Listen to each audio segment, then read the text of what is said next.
부chaque English for Teens. Welcome to Buchake English for Teens. I'm Josh Barnard from Eon. And I'm Alex Schroer, also from Eon. Every week, we're going to be sharing English phrases used by native-speaking teens. We hope you enjoy them.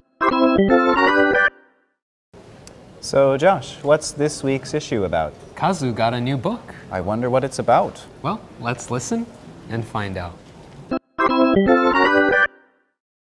What you got there? A book. Thanks, Kazu. I can see that. What's it about? It's an English conversation book. It's really good. The Japanese boy is so funny. He makes stupid mistakes every time.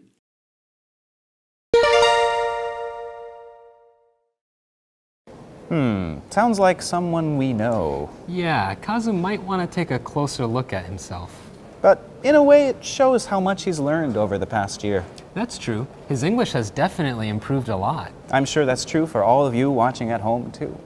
Anyway, did you catch how David asked Kazu what book he was reading? Yeah, he said, "What you got there," right?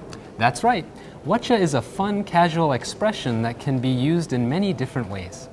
In this week's issue, it's short for "What have you?" David is asking Kazu what he is holding.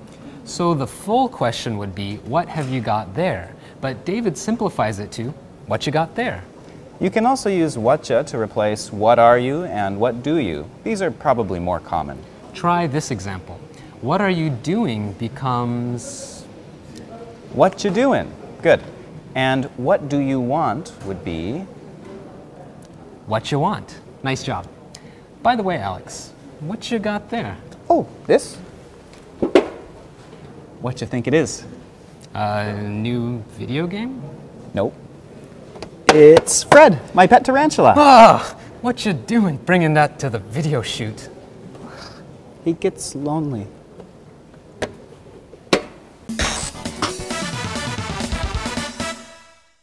Our Itago point for today is how to say itsumo in English. It seems like it should be easy, but unfortunately there's no one word or phrase that works in every situation. In most cases, you can probably use either all the time or always. These terms have an exaggerated nuance. Right.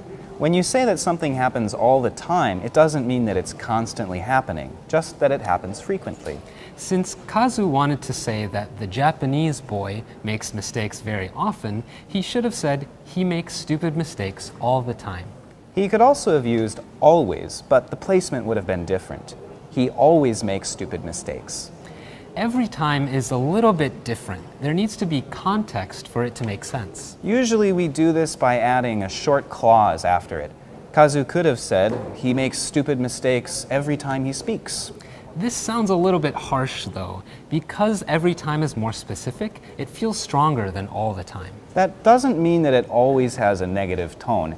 If you have never ever forgotten to lock your front door, you can say, I lock the door every time I leave the house. But if you're not quite that confident, you can say, I lock the door all the time. Well, that's all for today. Be sure to fry these traces. Come on, Josh, again? You do this all the time. Well, at least I don't do it every time. See you next week.